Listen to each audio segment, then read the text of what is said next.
All right. Racists. Hey, hello, guys. All right. This is Talking Tactics Extra. What's up, everybody?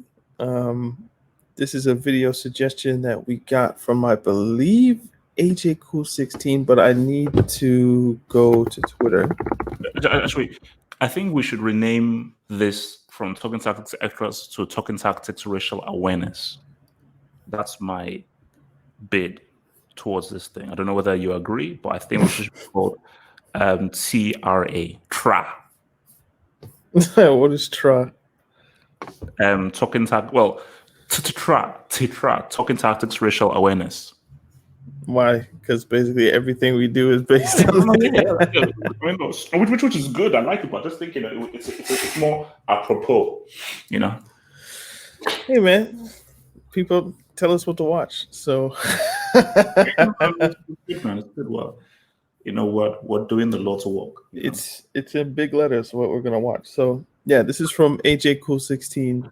I think this is a pretty cool video idea, and I feel like I know the history on this. So if I'm lied to, these people are in trouble.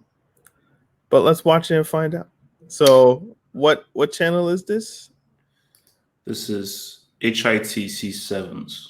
What is HITC? I have no idea, man.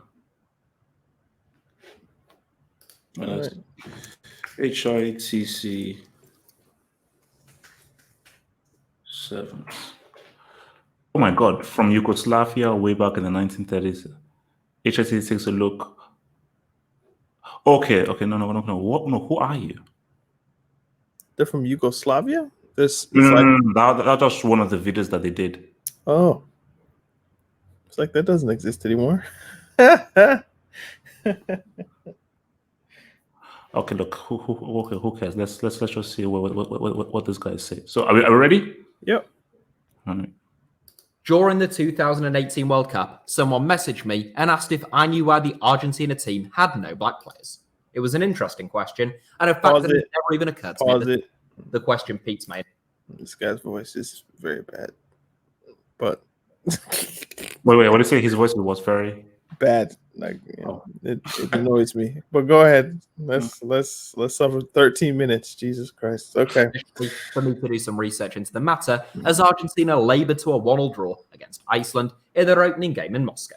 His voice is too happy. This is a very sad subject. Looking like he was running through treacle. I jotted the question down, but thought little of it for the future, since I just made little 5-minute videos orientated around the number 7 at the time. Of course, I still make videos like that, and if they are the only videos of mine that you like, then you are obviously welcome to just watch those videos. If you think that as primarily a football channel, I should not stray into areas of war, race, or geopolitics, although I don't know how anyone could attempt to discuss football history without referencing those subjects, then today's video isn't for you. Assuming those people have now gone and won't poison the comments. Okay, so based on what he just said, maybe he will touch upon what we think he will touch upon, but we'll see. But it's already put out that. Pause. Keep pause. What are you eating, man? What are you eating? Oh, I'm having a cheese sandwich, man. What? You've known me for about 4 years. You really think that I'm going to watch anything without a meal? Okay. Come on, bro. Okay, let's go. It's 13 minutes. With their complaints, given that they received ample warning and disclaimatory information, I will proceed. As I say, I thought nothing work-wise of the question at the time, since it was not the type of thing I could easily turn into a list of 7. But obviously, the channel has branched out significantly since then. Earlier this week, I was flicking through my old notebooks, as I sometimes do, in the hope of discovering an unrealized gem of an idea, and I came across the question about Argentina and their lack of black footballers. Since issues of race have become so prominent across the globe over the last month, following the murder of George Floyd, I decided to turn the question, which is something of a Pandora's box of race relations and historic discrimination, into a video. Pause it. Argentina, as I'm sure most of you know. This came out 5 days ago. Yeah. So you mean as soon as I saw that image, I said, wait, when did this come out? And I saw 5th of July. Oh, wow. So you mean we could just do this and people would just watch it? Yeah. Why don't Wait, we what do do you mean? this? Like we have a whole YouTube channel that we don't really use except for the live streams. Hmm. Why are we waiting for some white dude to say this when we know this stuff already? Like I've been on this shit. Well, he got there before us, man. Just like Christopher Columbus, he got there before us. Go ahead, press play. That's good. I need to write some stuff down. I got hella video topics if this is what we want to do. Is located here in the southern half of South America. Argentina is the second largest country in South America by land area and the third largest in terms of population, bordering Bolivia and Paraguay to the north, Brazil and Uruguay to the east, and sharing a vast border with Chile to the west, which is the third longest land border on Earth. Argentina was also the first country in South America to begin playing football, with the sport arriving via the port of Buenos Aires through European sailors. Argentina was home to South America's first football club and also the continent's first national team in 1867 and 1893. Ever since, Argentina have been a force on the international stage and one of the three most successful nations from South America, routinely jostling for major honors alongside Uruguay and Brazil. Can we pause it again? Footballers have been at the forefront. Why isn't the World Cup a cup? What is it? Why isn't the World Cup trophy an actual cup? Oh, It pisses me off, man. It's not not a cup. It's a ball of gold. It shouldn't be the World Cup. It should be like the World Tournament or something like that. Just seeing that big ass trophy that's not a cup pisses me off. See, the FA Cup is an actual cup. Don't use semantics in this thing, please. Don't. Come on, bro. All right. It's not semantics. It actually annoys me. It's a World Cup. Don't bring that. It's a World Cup. But it's not a cup. The FA Cup is a cup. You can take the lid off and put a drink in it. No, it's a World Cup. Thank you. All No, right, let's continue. it's a ball. Of Uruguay and Brazil's success on the international stage. Both nations' greatest ever players, Jose Andrade in the case of Uruguay and Pele in the case of Brazil, have been black, and neither nation have won world football's most prestigious trophy, the World Cup, without a black player in their team. Despite bordering both nations, the World Cup. Imagine the kind of racism this guy would have experienced. This is why I call Pele the GOAT. Without a black player in their team. Despite bordering both nations and having had distinctly similar pasts in so many respects, the same cannot be said for Argentina. Argentina's two crowning moments, their two world titles, came in 1978 and 1986, both successes arriving without a single black player, and Argentina's all-time greats, Messi, Maradona, Di Stefano, are all one.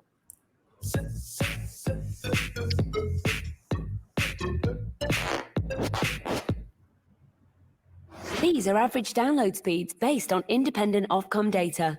Great value.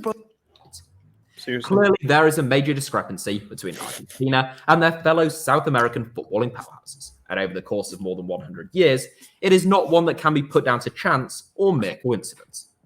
In terms of the pure footballing facts, it is not quite true, as some seem to believe, that Argentina have never had a black international. They have had one, Alejandro de los Santos, during the 1920s. The sideways Santos won 5 caps for Argentina between 1922 and 1925, whilst playing as a centre forward, becoming Argentina's first and last black footballer. In the almost exact century since, Argentina have had internationals with African ancestors, which Argentines tend to call mulattoes, meaning mixed race, although that term is itself now deemed to be offensive.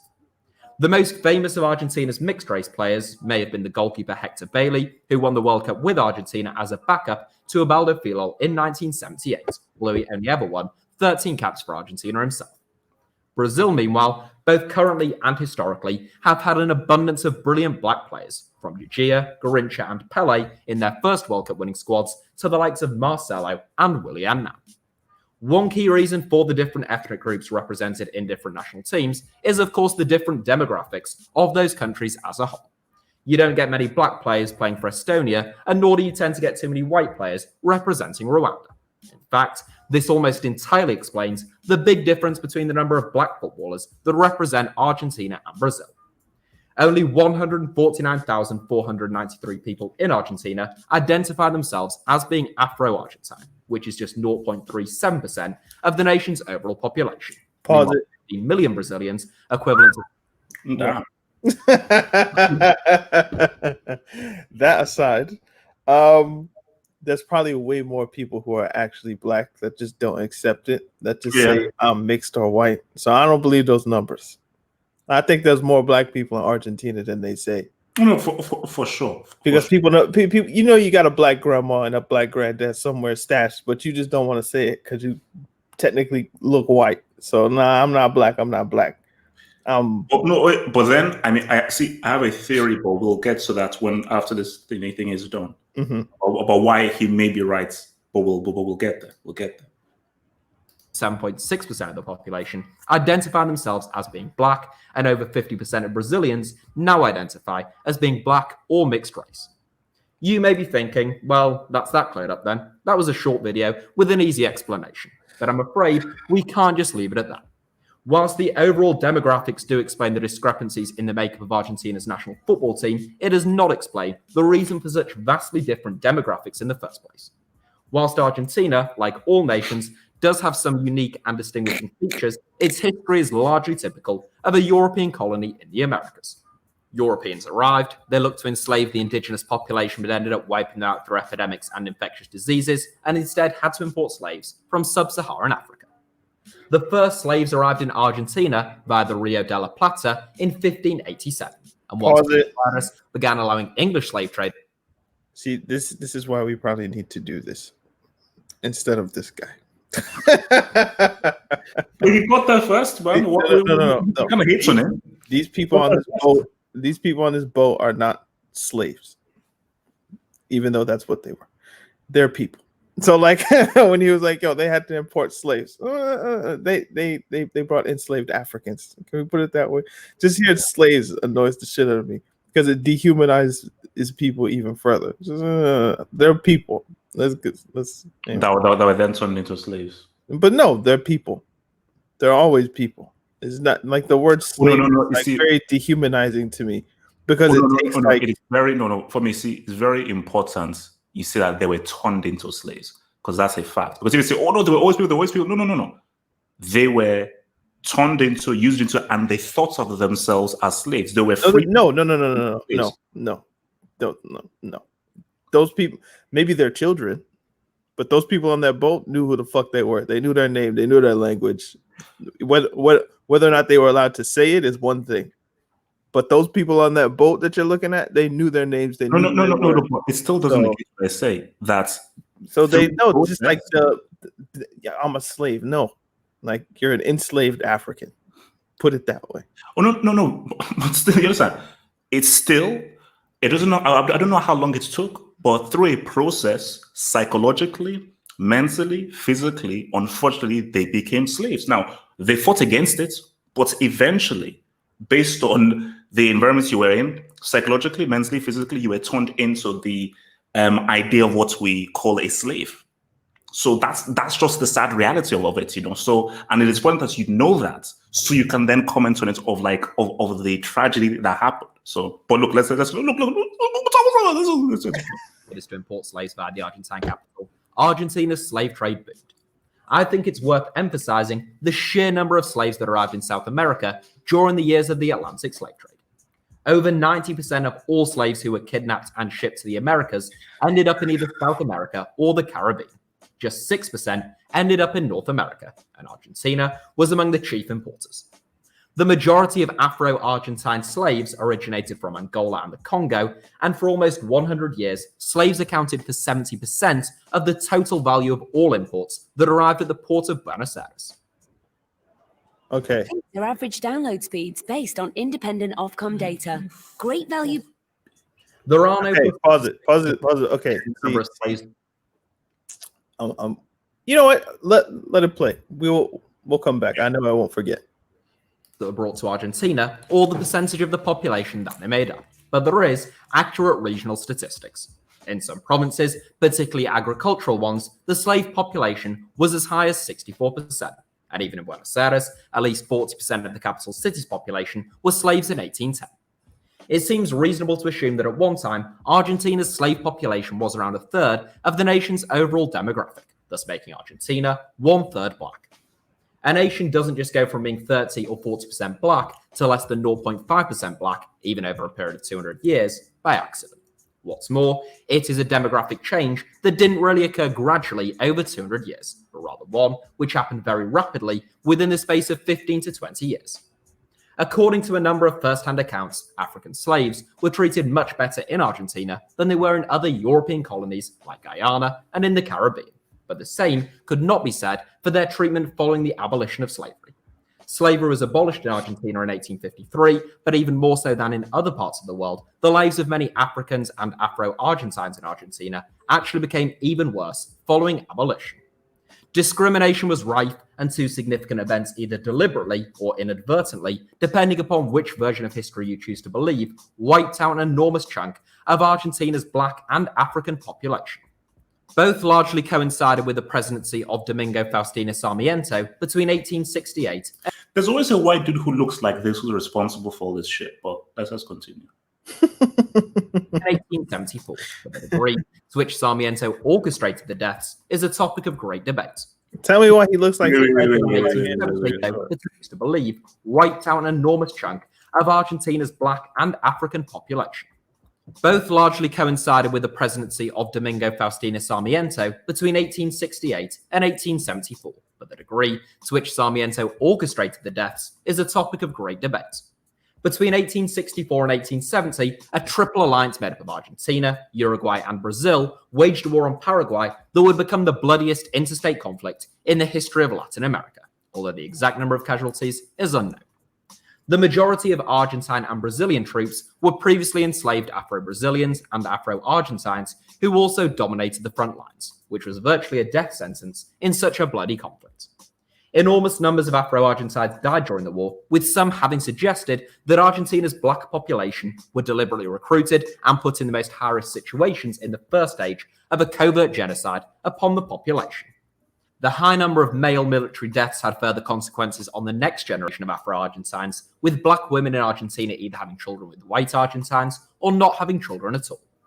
The second great plague among black people in Argentina came as a consequence of the repeated yellow fever outbreaks in Buenos Aires, and particularly the epidemic of 1871.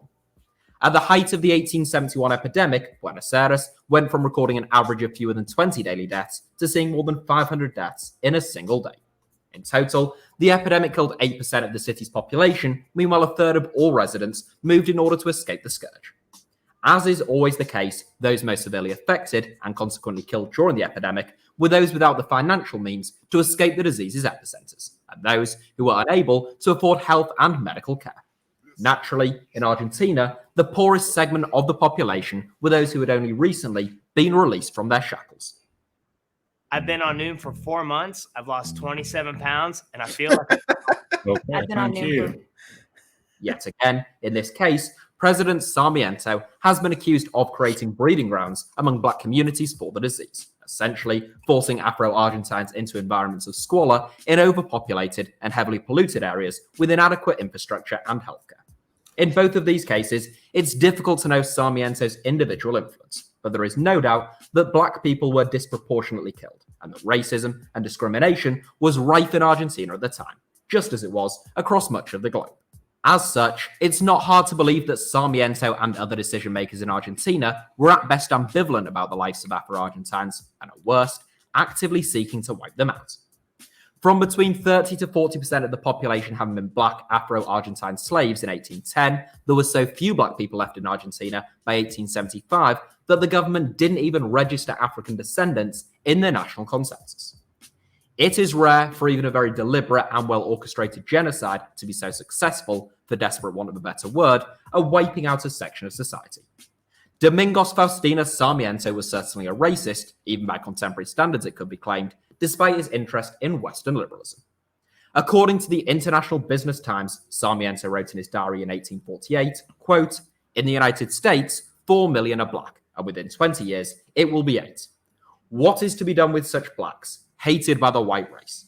Slavery is a parasite that the vegetation of English colonization has left attached to the leafy tree of freedom." End quote. That quote seems rather chilling amidst accusations of a covert genocide. There are other reasons for the reduction in Argentina's black population, including the willful migration of a number of Afro-Argentines to neighboring nations who they felt would be more hospitable towards them, and also the vast arrival of white Europeans over the following century that further diluted the black population. Today, 97% of Argentines identify as being white, making Argentina the whitest nation in Latin America. In truth, there is likely to be far more African blood in Argentina than many Argentines like to admit, since historically, blackness was considered a negative trait. The word negro, for example, which just translates as black, was once used as a term to describe Argentina's black population, but has now become so distorted as to include anyone who is considered to be of lower class, lower income, or lower intelligence, almost like the term redneck in America. It's that kind of ingrained racism which is alive and well in Argentina and much of the world. In 1996, 150 years on from the near annihilation of Argentina's black population, President Carlos Menem said during a diplomatic trip to the United States that, quote, "Black people do not exist in Argentina. Brazil has that problem." Close Wow. quote. When the leader of your nation describes a mass segment of society as a problem based purely upon the color and pigmentation of their skin, you still have a problem with racism. So next time you are watching La Alba Celeste, who so often set major tournaments alight and have given the world some of the greatest footballers of all time, and you wonder why there are no black players, well, now you know, or as much as we can know, from a nation that has long tried to blur the lines and whitewash its black history. I will leave you with this. In 1916, in the very first Copa America, or the South American Championship as it was known at the time, Uruguay picked 2 black players for their squad to travel to Argentina, Juan Delgado and Isabelino Graydon. Uruguay's first opponents, Chile, objected to the inclusion of what they called, quote, slaves and Africans at the tournament before the 2 teams met in Buenos Aires, despite the fact Chile had legally abolished slavery more than 100 years earlier. In that match, Isabelino Graydon scored twice as Uruguay thrashed Chile's all-white 11 4-0. Despite the win, Argentina's press mocked the 2 players, with the host nation nicknaming them monkeys. Uruguay won the tournament, with Isabelino Graydon winning the Golden Boot. The most common reaction to a birch arrangement is, I didn't know flowers could look It's like 13 minutes and it's been like 5 That's ads. it for today's video. I hope you enjoyed it. Feel free to give us a like if so. Thank you all for watching. Go ahead and subscribe to TT if you'd like to see more videos from me in the future. And I hope you all have a brilliant day.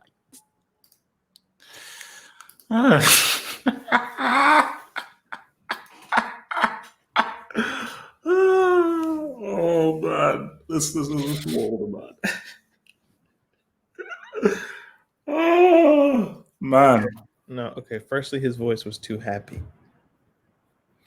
Look, it's one of those English boys, man. I mean, look.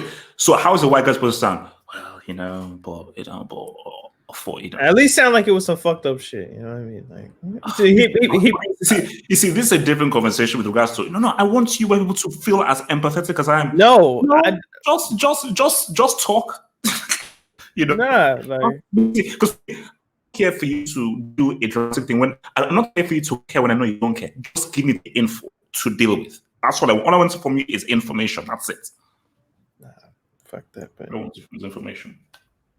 I'm not here about. Oh, I want you to sound right. Nah, just I don't give me get that. No, it's I don't. It's not how I want you to sound. It's how the information should make you sound, regardless. Look,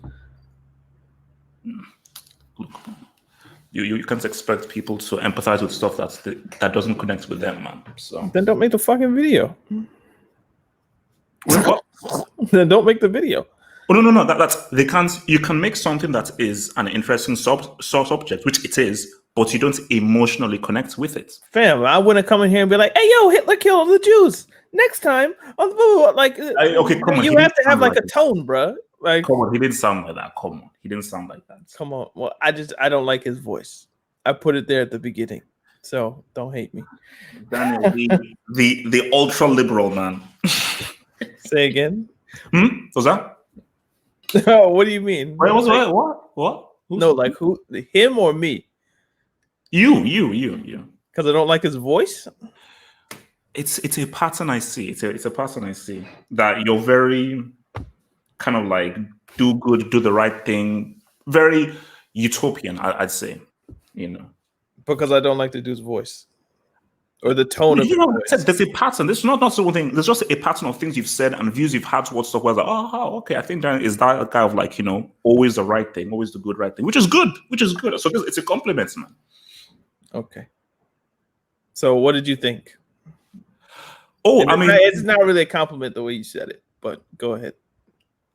Exactly. It's a tone thing, but go ahead.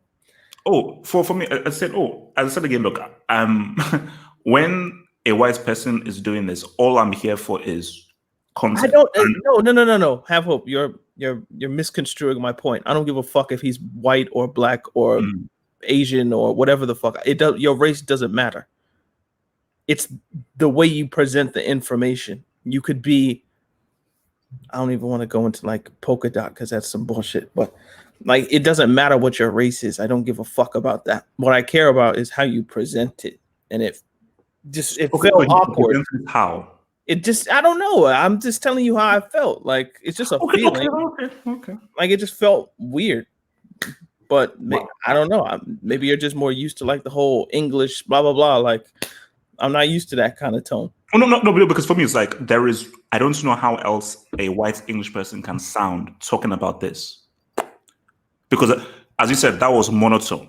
So knowing English people and also your whites as well, talking about something to do with slavery, that is probably the best you could probably sound, which is just medium. Like, there's almost like basically like neutral. So, but so no, look, as I said again, look, it was obviously he used pictures. It's hard to get the images and stuff. But yeah, no, I think he hits the key points. The only thing I would say is it was good, but I definitely think that you could have gone into more specific detail. But then again, this is a football channel or a football sports channel. It's not really a investigative documentary kind of channel. So for instance, like that, the Biafra one that we saw, if that guy was doing it, he would have been, okay, no, let's not get into the nitty-gritty of those times when they were brought into Argentina, how they were dealt with. Let's go into that kind of crazy racist president, that leader, and let's just see what specifically they were doing within the dimensions of them encouraging to intermarry, the whole thing of mixing what was about and the kind of gradual kind of, or as I said, 15 to 20 years control of what you wanted the racial demographics to be within the country. So he just sort of just gave us just a very basic washed over thing. But then again, it's like this, that's why he even gave the disclaimer. This is not what this guy usually does. He usually keeps it for ball. So he was like, okay, well, this is not what I do, but this is still a subject linked into football. So it's not really my place to go into detail into this kind of things because that's not what I suppose his talents are. His talents are much more investigative journalism with regards to football. But for what he was presented, how it was presented, the way the information was presented, you knew the stuff, he hits key points. So now it's a case of if you're interested, you can say, okay, let me do my research, go into deep points and find out into much more detail. So it was a good kind of concise way of just breaking down sort of what happened without going into any key detail. So you brought up a good example. Just going back to my one issue here, like I'm forgetting the guy's name from New Africa, but the way that he presents the information, it's almost like okay, he strikes the right chord with me in the way that he presents the information. Wait, who? The New Africa host, whatever that guy. Oh, you mean the Biafra thing? Yeah, well, it's his channel. So I've watched multiple of the documentaries at this point, but just the way he presents the information, I feel it in a different way. Like it's just like, oh, so like I don't know, it's just like he gives a shit about the information that he's presenting. Whereas this guy's just like, oh, this is an interesting subject, but there's it's the point I made is that the guy from that New Africa thing, your thing is about political stuff, thingy stuff. So that's your thing. His thing is football. So this is out of his wheelhouse. So the Biafra thing that we're watching is like all the other stuff that he's done. I know. That's what I'm saying. He's reading it. He's reading about this subject like it's like he said, like a top 7 footballers or Like, yo, these are the top 10 strikers on FIFA. Like, it's the same energy. I'm just like, yeah, it didn't match with, I don't know, my spirit, my mind, my vibe. No, but it's because I already knew and I clocked in my brain. I was like, I'm here for the. So I wasn't. His tone had no bearing. I was just like, give me the content. I want to know the content. So it's almost as if it's weird. It's almost as if his voice. I couldn't even hear his voice, if that makes sense. All I could hear was just the information he was giving me. So, but yeah, that was a good example. But again, I knew most of what he was saying anyway, so I didn't even have to listen. I was just like, oh, okay, you hit that. Yeah. Like I knew, like like the one thing he didn't hit was you know about the tango. Tango, what's that? The dance, the tango. I heard something about that. It was invented by African Argentinian people, but then they killed them all, and now when you go, oh, it takes two to tango, this and that, like now you see some like white people from Argentina claiming it. Just like if you go to, I guess samba's a bit different, but you know, all those Latin American dances, it's all black shit. But you know, like the salsa, come on, that's but it's now associated with you know, white people. So if he could have hit that, but again, maybe it's not football related. But if you're gonna go into it, just go all the way. Yeah. What was I gonna say, man? There was one thing I was gonna say when I made you pause it on the ship. Oh, it was this. In America, the brand of slavery was very, I don't know, not distorted. It was disjointed in terms of like, you'd buy one slave here, you'd buy one from there, you'd buy another one from there, blah, blah, blah. That's how they saw it, right? So you're buying a person that could have been from Nigeria. You're buying another person that could have been from Ghana. You're buying another person. Obviously, these places didn't exist in the same way, but you get my point. You're buying somebody that could have been from Sierra Leone, somebody that could have been from Liberia, whatever the case, right? And they kind of just all come together and they create the enslaved population on your plantation. In the Caribbean, and I feel like in Brazil, and because I know that dynamic, I would assume the same happened in Argentina. The crops that they were growing, like he hit an interesting point where he said, I think only 6 or 7% of the enslaved Africans went to North America, which means like a large percentage went to both the Caribbean and South America. I think that's why Brazil has the largest population of black people outside of Nigeria in the world, I think. And that's because the crops that they were growing or mass producing were very difficult to farm. So you're looking at things like sugar primarily, especially in the Caribbean, was very hard to manufacture.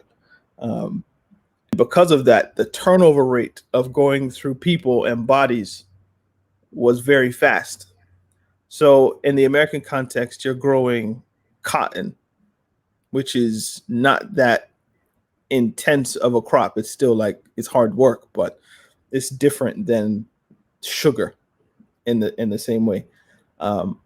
So what the plantation owners would do is they would buy groups of slaves in their mind. So you would buy 10 Yorubas at once, or you'd buy 10 Igbos at once, or you would buy 10 Ashantis at once, or whatever the case would be. Like, you would buy groups of Africans who could communicate with each other, because I guess they just assumed in the 3 years or 5 years or 6 years that we're gonna work these people to death, we want them to be able to communicate in some way. Which is why even if you go to a place like Jamaica right now, the way that they speak, it's assumed by some scientists or linguists and things that the dialects that they have of English is so heavily influenced by the Africanity of it. Oh, no, that's right. What's it called? In Brazil, they speak Yoruba in Brazil.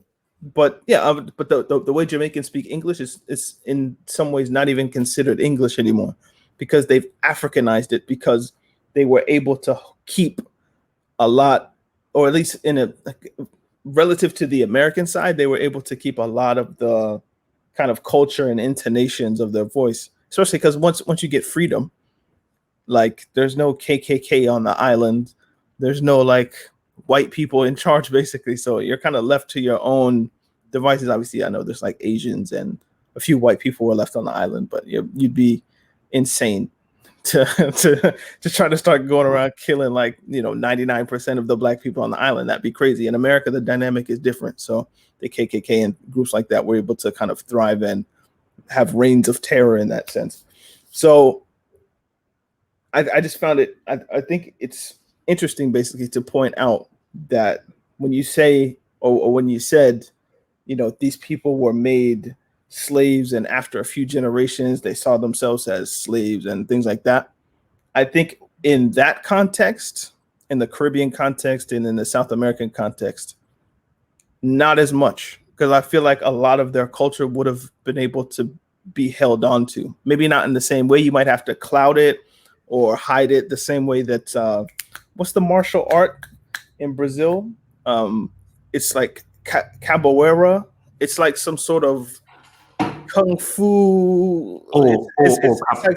Capoeira. Capoeira, that's it. Like that's an African art of war, basically, but the Africans in Brazil kind of shrouded it and like, oh no, we're just dancing and it's not that serious. But if you tried to fight them, they would use that same dance in order to fuck you up. Like, so maybe the culture just changed. And who knows? Maybe the tango was some sort of something that that was from Africa that they brought with them, and that became part of their culture. So it's not.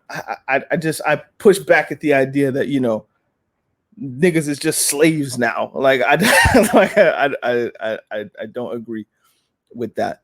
Although if you go in some places, maybe like in Alabama or someplace like that where there's no connection with the people other than the fact that we were bought by the same person, maybe there's no culture there. But if there's a plantation and all of us basically speak Yoruba, then that it also explains why there's a lot of slave revolts that happen in Jamaica or Haiti or Brazil and all these places, because the people could communicate with each other. They're like, hey, yo, this is a bullshit. Like, let's kill some white people.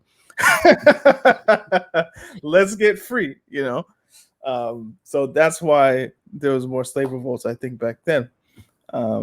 So yeah, I push back at that idea is all I'm saying. That people was just slaves after a while. Like like they held on to as much culture as they could have because they weren't slaves. They were actually people with agency in a lot of cases. Yeah, I mean that was long-winded, but sorry. I mean, it depends how you want to perceive it. It depends on how you want to perceive it, because they may have had more agency, but I still say, essentially, when you're in the same situation, obviously you can still revolt and so forth, but essentially, you're still made it to a slave, really. And you can revolt against that, but you're still essentially. So you're still essentially a slave. Are black? This is a better question. Are Nigerians slaves? What do you mean? To what? Are Nigerians forced to do anything and forced to be in a certain place and work at a certain time for no money?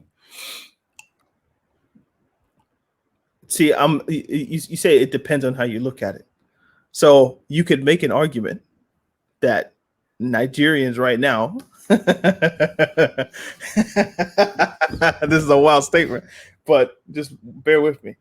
You could make the argument, like how many conversations have we had about slave mentality? Oh yeah. That, so your first port of call, if anything goes bad, is to, where's white Jesus? Let me go pray to white Jesus to help me solve this problem. Like, or the idea that, our football federation will not only, but the majority of African nations would prefer, it seems, to hire a white manager.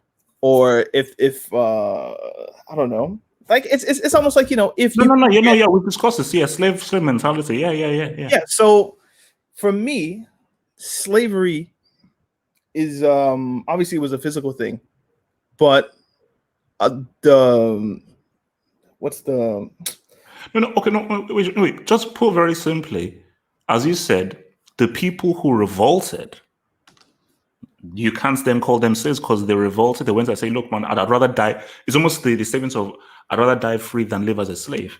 This is what I'm saying. So it's the idea that slavery in some ways is more of a mental chain than it is a physical chain, because a lot of people now are, quote, free, but they still carry the chains of 200 years ago, 100 years ago, 300 years ago, 400 years ago, because the mentality hasn't quite changed in many people.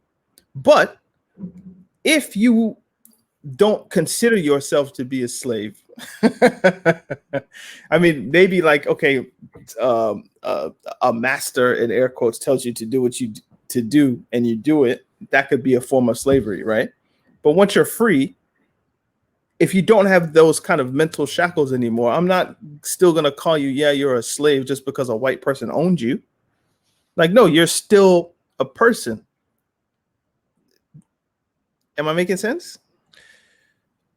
I mean, but as I said again, yes, you're still a person, but if it's a situation where you are listening to what the master is saying, you are doing their orders, they're doing their bidding, you're living by their rules, you are a slave. It's almost like, I don't know what the word would be, but it's like you can do slave, but you aren't necessarily a slave. No, okay, yeah, you could say that mentally you're not a slave because mentally you're still fighting away from this. So almost like the people in the field are physical slaves, not mental slaves, but the people in the house are physical and mental slaves. Something along those lines.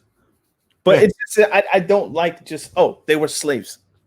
Because the word slave for me connotates a loss of personhood.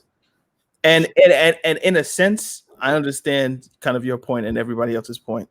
Because I don't know how widespread this idea is, but in terms of my opinion. But I understand the idea. Okay, like, look, man, nigga, you got taken. You a slave. Like, it is what it is. Like, you know, you work for someone else. That is the definition of a slave. Fine. But for me, whenever I hear the word, it's just like, okay, so you're calling them a slave and that's it? Like, they weren't a person? You know what I mean? Like, they were a person at the end of the day.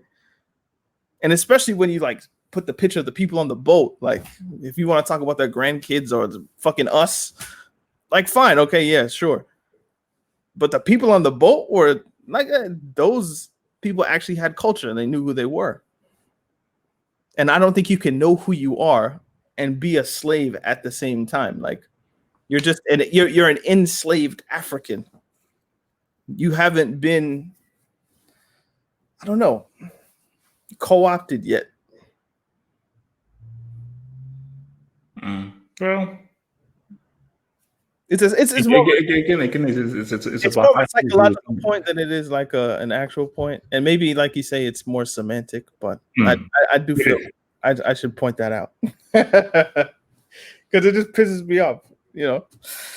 It's so crazy. I just viewed some of the comments on this guy's video, and some of them are like, oh, wait, basically suggestions of other football stuff that he should do, and I'm like, oh, interesting. So it's just like it's the wrong audience for this, because I don't think most of these guys really care. They're like, oh, that's interesting. Now, can you talk about the top Ballon d'Or prospects in your next video? Yeah, that's why. That's like it's cool he made the video, so I don't want to just bash the video. No. It's good. And like, it was objective. It was good. Like what he said was factual. It's cool that he made it. I don't know how many subscribers. But basically, the key thing is this isn't a football video. This is a political video. Because even there's this, do you want to go into about how Argentina were the ones who sort of housed the Nazis after the World War II, and you can really do a very deep expose into flipping Argentina, who are pretty much Italians, you know. So yeah, you can. So this is really much more of like, oh my God, what can you? Let's actually look at the history of Argentina and look at how these guys operated. You know, like, that's why South America. That's a nasty place, man. They escape us because we don't speak Spanish or Portuguese. So like I might be more focused on like, oh, what did the English do? Or in some areas I might be like, okay, what did the French do? But South America is like its own little hidden secret. Well, from people who speak English anyway. I'm sure like Spanish or Portuguese speaking people do the work there, and they have their own battles to fight. But so yeah, I'm trying to think like, have we actually talked about just like the genocide of the people? I feel like I drug us into like, what is a slave really? Oh. Are you a slave really? That's like half hope's thing. How good is Griezmann really? So yeah, like maybe we can spend like 5 minutes talking about like the actual concept of a genocide. But what was that one dude's name? Faust de Sousa, whatever the fuck that guy's name was. Whatever his name was. I don't know, but look, it's like it's taking notes. Yeah, I mean, look, it's because I think because I remember years ago, because we always used to watch Copa America, me and my family, and me and my brothers always like, wait, how is it that Argentina are the only team that have no black players? And we just kept saying that, wait, because we always used to watch Copa America, and every time we saw Argentina, say, wait, why are all these guys white? And in almost every other thing, you either see guys who are like brown, mixed, black, and so on. Yeah, because especially Colombia and Brazil, you have Colombia, yeah. So then I think that's where we just sort of, I don't even know how. I think my brother might have done it, and we then had a concept like, these guys actually had a concerted effort. Do you know what it is? Blacks in the country. Okay, so like even I'm thinking more of like Chile with this, but you know how kind of Sanchez and Vidal and those kinds of guys, Aranguiz and all those players, like I mean Bosajo. If you remember Bosajo. Well, if let me land. Like they look native, like indigenous, like like they probably have like a native ancestor from some tribe that's been there for thousands and thousands of years. Argentina doesn't even, they like, I don't know, maybe Mascherano, some Tevez. players like that. Yeah, Tevez, players like that, they look like, okay, they could be, but the majority of them, they just look white. Yeah, Italian. Like Dybala looks like he could be from Italy easily. Messi the same. Like, no, wait. Dybala's first name is Paolo. Where the heck do you think Paolo comes from? Paolo Maldini? So come on. No, just like, so it's just like, it's not just the absence of black people. It's like, where are your indigenous people as well? Like, like where are they? Because it's just stark. Like, so you look at like Chile or Uruguay or Brazil, Ecuador, Venezuela, Colombia, all the countries. It's just like, so like y'all are just like, you guys get no sun. Like it's just, you guys just all white. Like it's just, yeah. I don't know when I first noticed, but it's definitely jarring when you notice it. Like, hey, no, I think no. Like when I sort of. Because look, I used to watch pretty much every single Copa America there was. So when I was like maybe going through racism in school and sort of, then I clocked into like, man, wait, what's up with this? So especially when obviously when you're living in Nigeria, you're not really aware of race in Nigeria. So it's only when I then left Nigeria, spoke to England and I experienced race. I was, oh yeah, I'm actually this thing called a black guy, and these guys are white. Then I was like, okay, well, this Argentina thing, why are they all white? I was like, this makes no sense. Why is it that? Because I look at the map, okay, you're all in the same region. Argentina is not a country like in Europe or something. You're right, you're not even like on the border to something. You're right in the heart of flipping South America, and all of your guys are white. It's crazy. Do you know what's interesting though? What do you think Diego Maradona has black ancestry? 1000%. He must. Wait. Did you watch the Maradona documentary? I did, and I feel like they said something about his father. No. Or is it his mother? No. It's how he referenced himself and the people of Naples, but it's how he referenced himself that he pretty much called himself black. And even when you look at Maradona And as you just look compared at to him someone clearly. like a Messi. Like it's like he looks different. 100%. No, I liken Maradona to almost a bit like Tevez, where you can definitely see 1000% his ancestors were black, and then they're just mixed, dilute. You can go back 4 or 5 generations where like just black, African black. But you know it's interesting? Oh, not interesting. It's almost sad. Which defends my point that yes, he is the GOAT because him and Pele, they're both black. Chill. But you know what's sad? It's like if you go to Brazil, and I think Neymar considers himself white. Yeah. Ronaldo, OG Ronaldo considers himself white, even though his dad doesn't like it. I don't think, but like, Really, who, Ronaldo or Neymar? no, Ronaldo, both. Hmm. Like Ronaldo Nazario, he considers himself white. I'm like, bro, you're clearly not. No, but it's a whole. It's a It's psychology. it's the mentality. It's the idea that like if you want to be a slave, they'll gladly accept it. You just kind of have to stay. I don't want to use the Matrix, but you just kind of have to stay in that mentality. No, but then remember when we looked at the pictures of the list of presidents in Brazil. So if you're looking at that, the highest office and even the cabinet are all white. Why would you want to associate yourself with black if you know you don't look like Robinho or Marcelo? See, Marcelo and Robinho have no choice. But if you're on the borderline, you're like, let me just choose this whole white thing because look, whiteness is. But they don't even look presidency, authority, respect. Neymar doesn't look white. But that's the whole. Like, he can still make himself appear to be borderline.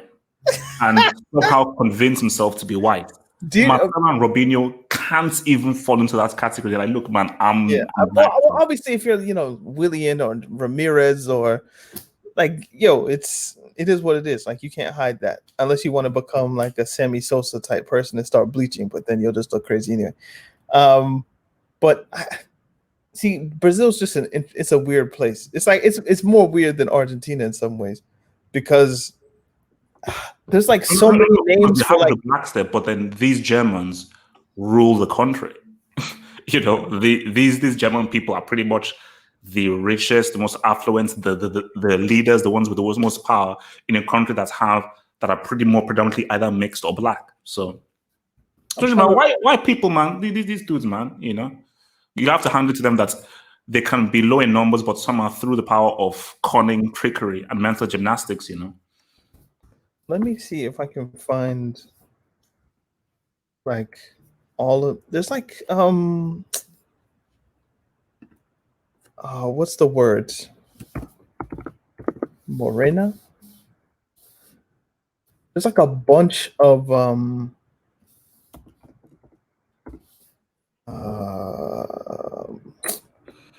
what am I looking for? Find the words, Daniel. In Brazil, there's like a bunch of classes. So like I don't know, in America, I would assume kind of in England, when you're like they'll have like a Scantron where you have to bubble in like black, white, mixed race, Asian, whatever it is. Like there was this thing in Akala's book. Do you remember this passage in Akala's book where he read off like all of the different kind of gradations in Brazil? It was like, I'm trying to search the book right now because I have the what's it called? So I'm trying to read and talk at the same time. I probably sound wild and crazy, but oh well. I don't feel like looking for it like that. But it was like Moreno Blanco, Moreno Negro, mestizo something, this and that. It was like 40 different versions of like how Brazilian people classify themselves, whereas maybe in a place like South Africa you might have like 4. In America they basically only have like 2 if we're dealing with blackness. Like you either are or you aren't. You know what we should watch? We should watch that Rock Newman thing with the passing. the Donahue. Oh yeah. No, yeah, for sure. No, that sounds crazy. Yeah. Yeah, that's interesting. I was actually watching his interview with Jane Elliott. Oh, is it good? No, yeah, interesting. No, because it's just I've never really seen much of her. So I was like, okay, let me just because I was just going through my whole YouTube thing, and she was talking about the whole that eye test she was doing and the kind of and she had like death threats and stuff. I was like, nah. Like she does work. Like that's the kind of work that I think most white people need to do. But Stay like deal with your people in that sense, like because they'll be more receptive to it coming from you than somebody else. No, and that's the thing. But it's like even when she did it, these people, because I watched her do it on the Oprah show. These guys didn't learn anything. These guys are gonna walk away and say, "Oh yeah, that was a cool experiment." Yo, nigga, what's up, nigga? So. Well, when she's like, kind of like knowing what you know about the society, stand up or raise your hand if you would switch places with a black person, and nobody stands up and nobody raises their hand. So it's like you understand your privilege. So what are you going to do? Nothing. That's no, but it hits. It's like, oh, okay. No, but we don't understand. That is almost the crazy beauty of the whole thing. Is like you know your privilege, but it's like, okay, I know my privilege. I just want to just get back to my life, man. All right. I know it is. Yes, I've got privilege. I know black people suffer, but look, man, this whole thing of me having to step out to my element to nah. I mean, I'm good. Let me just. I'm white. I'm happy that I'm white. Let me just do. I've got no black friends. I don't know no black people. Let me just live my life, man. So okay. So last 5 minutes. If you had to rate the documentary, it's not really a documentary. It's more just like a YouTube vid. If you had to rate it in terms of enjoyment and quality, what would you give it? Well, I wouldn't really use the word enjoyment. So in terms of just quality, I would say I would give it a good 7. Yeah, 7.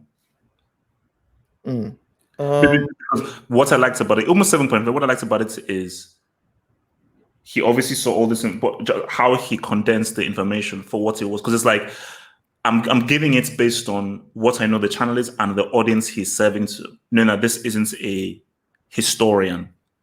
And this isn't really his wheelhouse. But that's 7. I'll give it a 6. Okay. I would give it a 5, but 5 feels kind of low. So I'll give it a 6. What was our other category? Like enjoyment, I guess. Yeah, I mean, that was yeah. I feel you on that one. That's not really the best category for this subject. Then again, we did say how much did you enjoy the Biafran War? I think wasn't that one of our things? So, yeah, change of pace, I guess, from last week, which was kind of gruesome.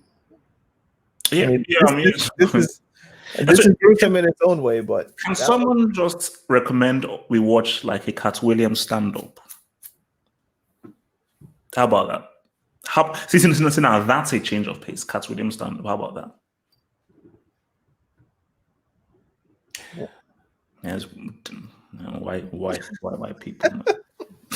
Why Cat Williams, man? How come we can't watch like I don't know, Bill Burr or? Do you watch Bill Burr? Makes me laugh out loud. Do you watch Bill Burr though? Yeah, he's no. Yeah, he's cool, but Cat Williams makes me laugh harder. I think Bill Burr might be like top 5, man, all time. Actually, because I keep on getting these white dudes mixed up. Okay, yeah, this dude. Okay, that's married to a black woman, isn't he? Think so, yes. Yeah, this dude. Yeah. Because I get it mixed up with that other white guy that's famous.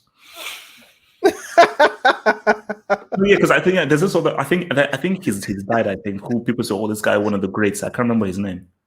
George Carlin. I think it might be George Carlin. Yeah, no. George Carlin and Bill Burr mixed up. Yeah, but I think there's another one as well. That is equality, Double H. That's what? Equality. You know how like I don't know, white people will mix up like Steph Curry with LeBron. Oh, I thought that they were different guys. It's like, how can you do that? It's just like, I don't know. I don't see color. You just kind of didn't see color, but with white people, the idea that Bill Burr and George Carlin are like the same. That's like equality. Yeah. All right, we're at an hour, so we bid you adieu. Thank you guys for watching. Leave some comments, I guess, if you can. Tell us what you want us to watch next. Yeah, send some good recommendations, man. You know what, guys? It doesn't have to be about race and slavery. I mean, we'll keep doing it if you send us the videos. It doesn't have to be. What I always say is that try and keep it to like a half hour. So please don't try and do anything over 30 minutes because then we'll have to have like over. So we're gonna try and keep this to at least maximum an hour, max an hour. So yeah. All right, guys. We will see you next week. Peace, peace, peace. Peace, peace, peace, peace, peace.